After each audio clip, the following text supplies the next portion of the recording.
Hello everyone, welcome to Mouth Zone Online School. My name is Mr. Mario Athanasio Ananias. Let's welcome our friend Clarice. Let's not forget to sanitize our hands. And then we keep the distancing. Put on our mask. And our topic for today is human body.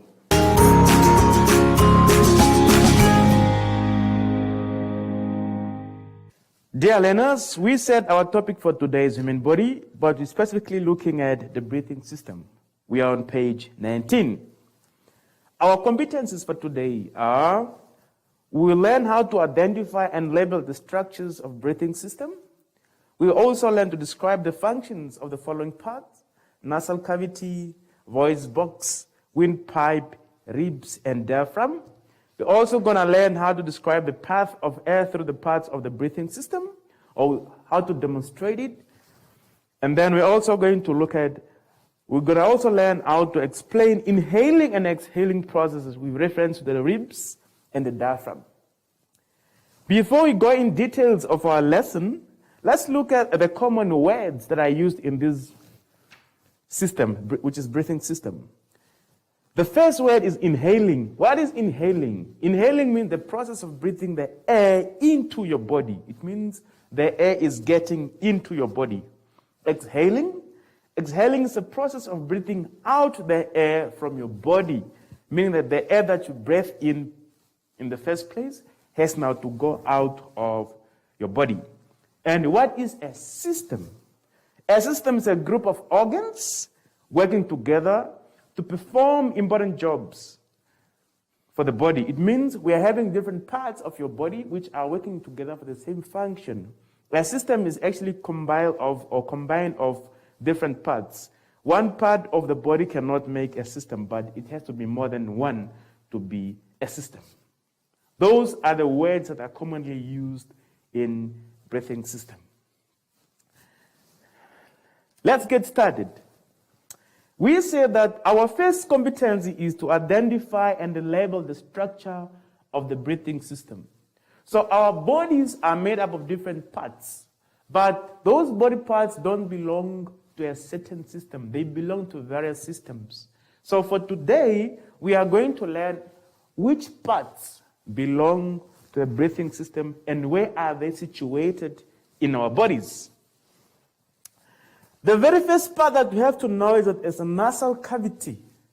Nasal cavity, we can't see it. Okay? You can't see it or you can't touch it either because it's inside. It's actually between, we can say in your head, but it's between your nose and your windpipe. Okay? When you breathe in, the air has to go to the nasal cavity. It's after the nose. Okay? So the nasal cavity is the one that you feel blocked when you're having flu. The second part is the nose. The nose is outside of our body. It's on our face. We can all touch it. Mine, you can't see, it's covered by the mask. And then we have the mouth. The mouth, we all know it, is the one that we are using when we speak. Right now when I'm speaking, I have to use my mouth. That's one of the parts that we use to breathe. For example, when you run or when you're having flu, for example, you realize that you normally breathe through your mouth. Okay? Number 4, larynx, and then that one, we can also not see it, but it's between the windpipe and the nasal cavity, just a spot in there which is close to your voice box. And then number 5, we have the left lung, we have lungs, one has to be on the left and the other one has to be on the right. And then number 5 is actually the lungs on your left-hand side. 6, we have the diaphragm. Diaphragm is situated underneath your lungs. Is a muscle which is actually based underneath your lungs, which controls the movement of air inside and outside. And then we have the throat. Throat, which we can maybe say also it's a wind. If you look at number 7, throat is actually after the mouth. When you're breathing through the mouth, the air goes into your throat before it's reached to the lungs. And then we have esophagus. Esophagus is not actually important for breathing system. It's normally for eating or digestive system. Then we have the trachea. The trachea is actually normally called the windpipe as well. Some people prefer to call it trachea. Some people prefer to call it a windpipe. That's what you feel hard. So it starts from your neck. It goes down to the lungs. Okay? And then we also have the right lung. As I've said before, we have two lungs. One is on your right, and the other one has to be on your left. And then we have the bronchi. The bronchi is actually also in your lungs. Those are the branches after the trachea that are in your lungs. Okay? Capillaries, those are the small blood vessels that help breathing or carrying air to the other parts of the body. We have venule. Venule, if you check number 13, those are the small pieces that we can't normally see. And even if you see lungs of an animal, you won't be able to see them because they are very, very small. And they are within the lungs. Okay? Arterioles, those are blood vessels. And bronchioles and alveoles, those are all small, tiny particles or small, tiny parts of our lungs that we can't see. They are very, very small.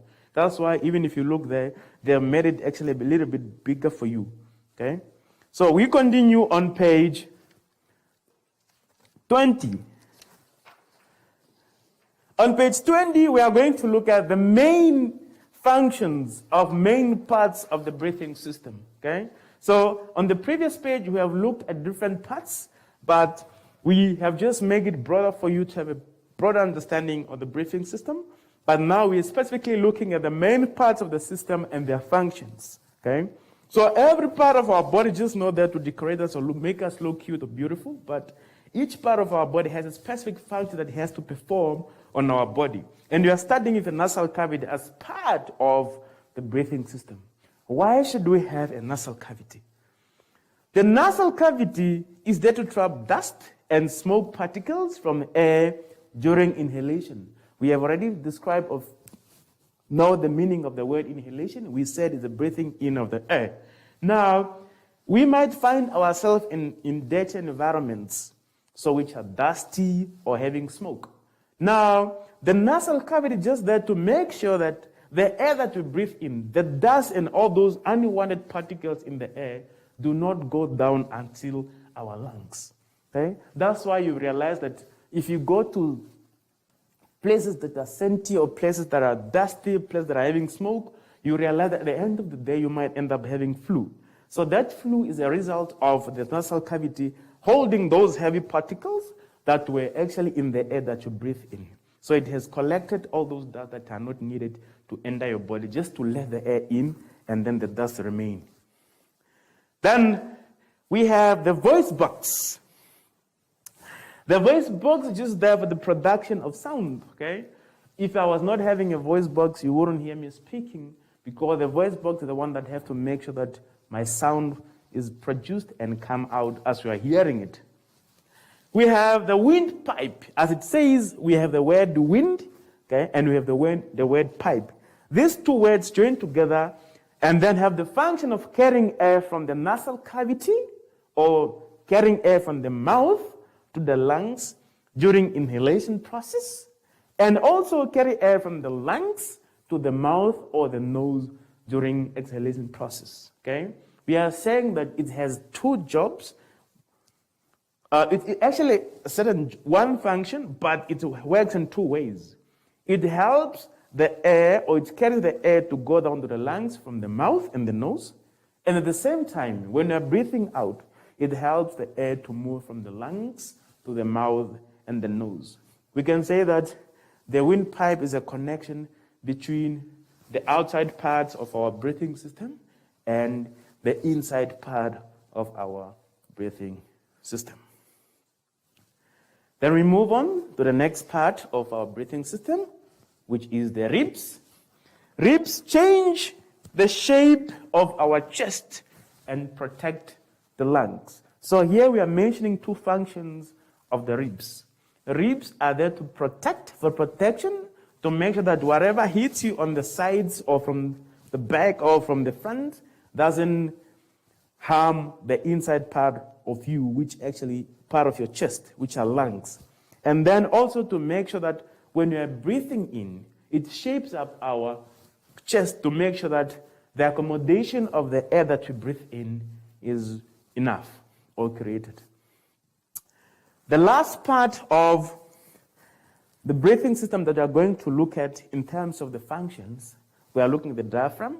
The diaphragm controls the movement of air inside and outside the lungs, the body. Okay?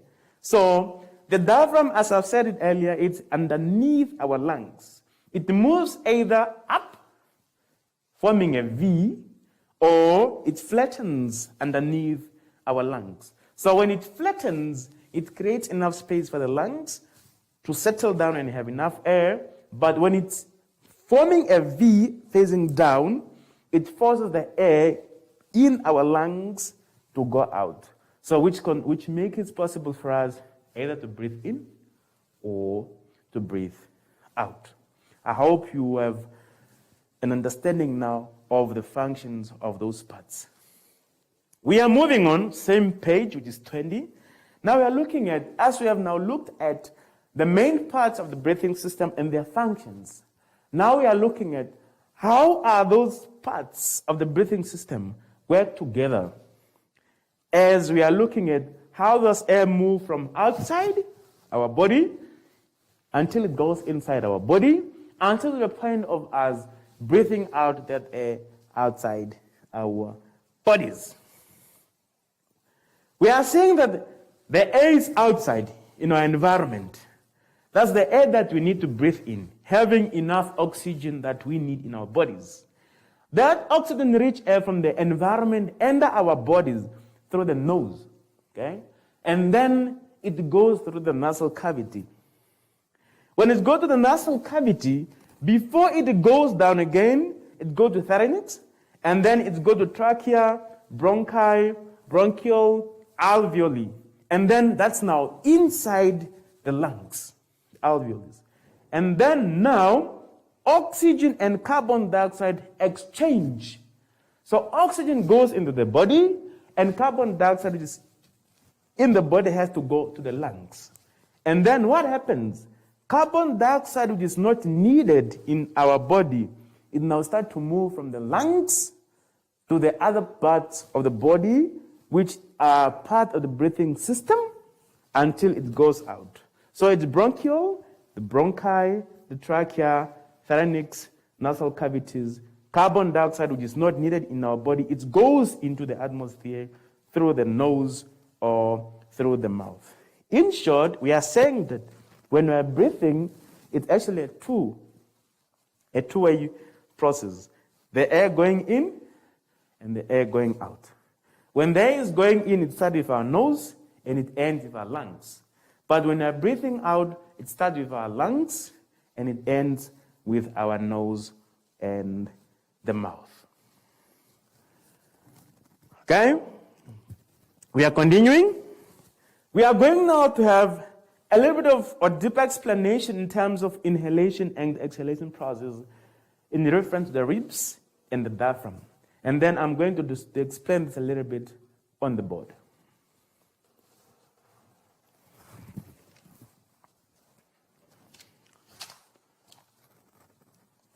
So we are saying that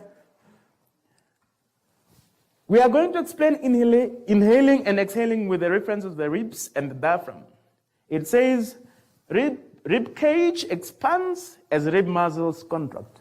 I'm going to have two different pictures, but you have to be careful.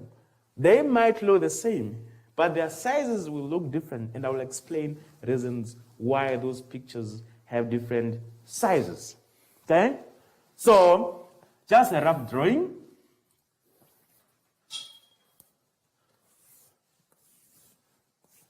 Okay, I have that.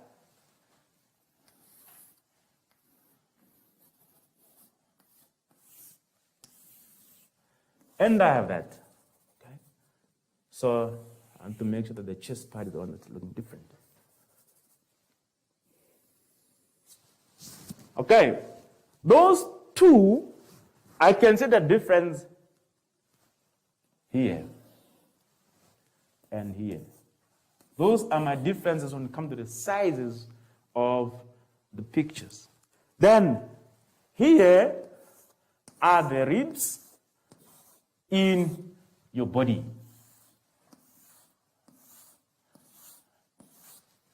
Now, we are going to explain what causes the side of our chest, okay, to be different. What causes, why is it important that our chest have different sizes during the process of breathing?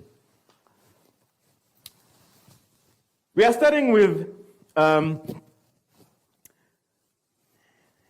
inhaling process. Inhaling process, our chest has to expand or become bigger.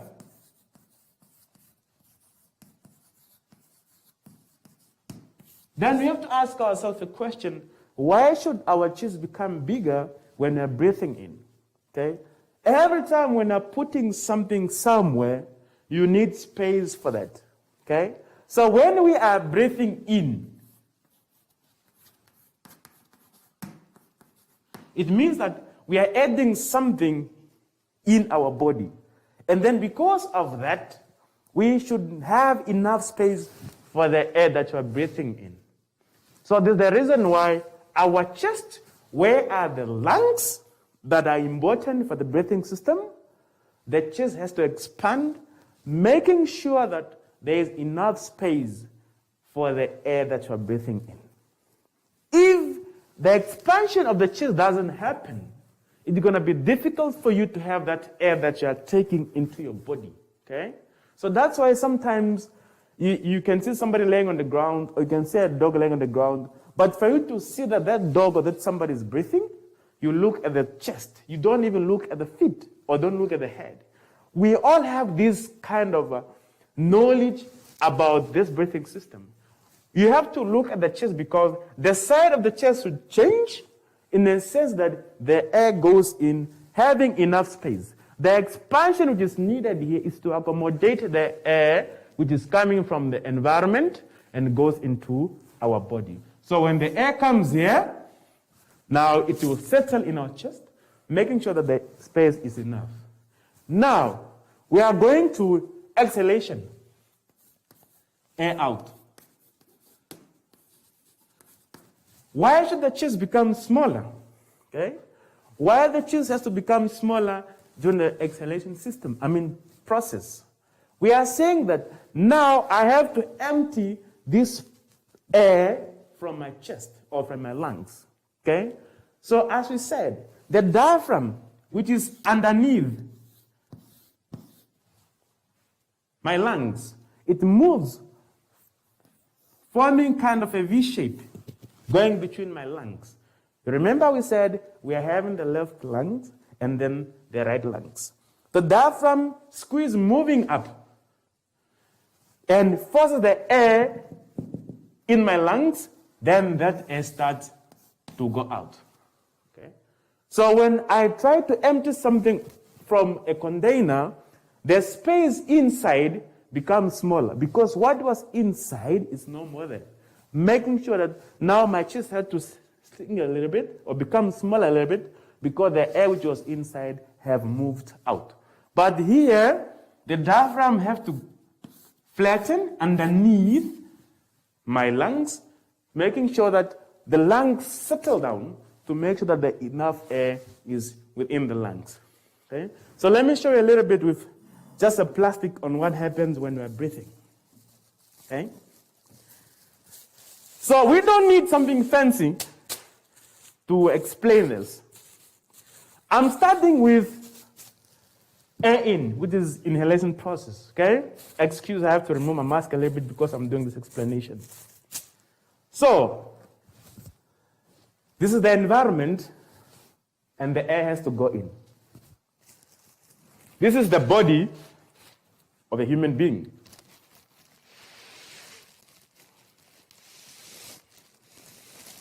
Now, the air went in, the chest got bigger because the air that I breathed in from the environment. That's breathing in. Breathing out, we say that the diaphragm is underneath your lungs, squeeze the air outside the lungs, My hand is going to act as a diaphragm. The diaphragm now forces the air outside the lungs. Looking at the differences when I breathe in, my plastic, which is I'm using as lungs, it was bigger, but when I squeezed as a diaphragm, it became smaller. Meaning that when we are breathing in, our chest or our body become bigger to make sure that there's enough space for the air, but when we're breathing out, our chest becomes smaller to make sure that the air is actually squeezed out of our body. Let's go back to our booklet. Okay? We are still on page 20. So, air inhaled, okay? You can see that the size of the lungs on the picture, which is on our left-hand side, and then the size of the lungs, which is on the picture on the right-hand side, the sizes are not the same. As I've explained earlier, on the left-hand side, we need enough space for the air. Then the lungs have to look a little bit bigger. If you look at the shapes of the diaphragm, on the picture on the left and also on the picture on the right. The one that is on the right looks more like a rainbow. It's more curving, meaning that it's shaping up in a sense that it's pushing the lungs up, which is making it possible for the lungs to release the air out of the body. But the one which is on the left, it looks a little bit flat compared to the one on the right, making it possible for the lungs to settle down a little bit to make sure that there's enough air into our body. So that's why if you have seen somebody who has been running or doing some exercises, if you look at the person's chest, okay, the shape of the chest change in the sense that you can notice the changes, okay? The sides change in a bigger range to make sure that because I've been using my energy or I've been using up my air, I need enough oxygen as fast or as much as I can. That's why our chest, after running, it changes the size of our chest becomes so big in a sense that we have enough air in our body. Okay? The picture on our right, which shows that the air that exhaled, it shows that when we're breathing out, the lungs become a little bit smaller, and the diaphragm become more curved to make sure that the air gets out of our body. I hope you have been following the learners, and then we are going now to test our knowledge if you have understood what you have been doing in class for today. So now we are moving to page 21, assessment part. What do we want you to do for us to test your understanding? We want you to identify and label parts of the breathing system. Okay, we are having them 1 up to 16. We have looked at them already, all of them. We want you now to say, number 1, what is it? Number 2, what is it? Until number 16. That's question 1. Question 2, copy all the parts or organs from question 1 and complete the table below by describing the function of the following organs. So we are not here. Let's not do all of them, but we are only going to look at few. We are going only to look at nasal cavity, lungs, diaphragm, nose, and the mouth. You don't have to put all. Looking at the table there, it doesn't have up to number 16, but you're only going to look at the basic one that you have looked at, the functions that you have previously discussed, which is nasal cavity, voice box, windpipe, ribs, and the diaphragm. Those are the ones that they've looked at the functions. You don't have to give the functions that I haven't looked at today. You only give the functions that we have learned today. Question 3. Explain the path of air through the parts of the breathing system. Well, we want you now to explain what happens or which parts of the body or breathing system are involved through breathing, either you're breathing in or breathing out. Explain all the details, all the spots, all the points that air have to pass until it goes where it has to go and until it comes out, until it leaves our body parts. Question 4, explaining inhaling and exhaling with the reference of the ribs and the diaphragm. We want you now to explain to us what happens to the ribs and what happens to the diaphragm during the process of breathing. I hope you have enjoyed the lesson. We'll see each other again next time.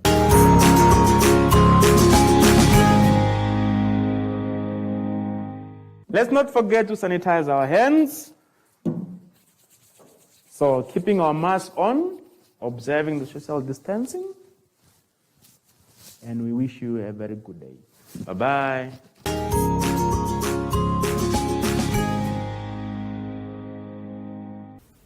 Hi everyone. You can't hug your friends anymore, but you can still give yourself some love, or you can practice how to blow hugs. Mwah, mwah, mwah, mwah. And until next time, bye!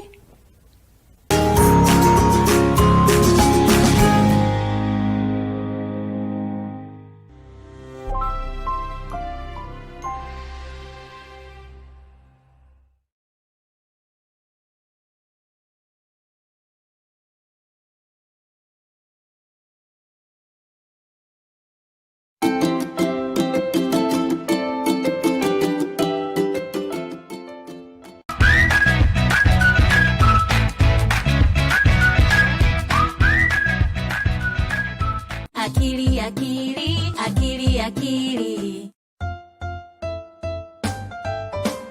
Will you wash your hands with me? I want to wash my hands with you. Come on, I will show you what to do.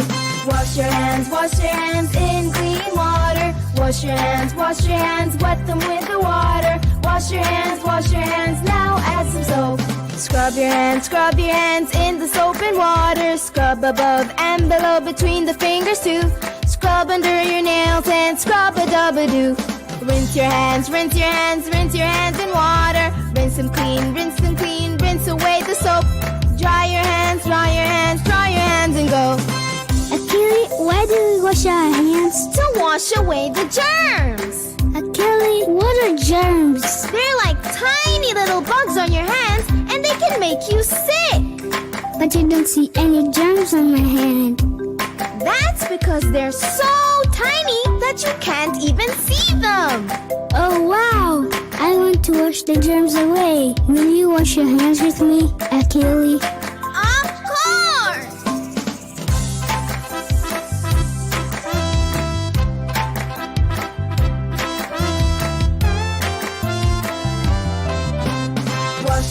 Wash your hands in clean water. Wash your hands, wet them with the water. Wash your hands, now add some soap. Scrub your hands in the soap and water. Scrub above and below between the fingers too. Scrub under your nails and scrub-a-dub-a-doo. Rinse your hands in water. Rinse them clean, rinse away the soap. Dry your hands and go. Great job, Haruma! Can you tell me the 4 things we did to wash our hands? I can try. 1. Wash our hands with water. 2. Put soap on our hands. 3. Scrub our hands all over. 4. Rinse our hands clean with water. That's right! You got it! Woo! Wash your hands, wash the germs away.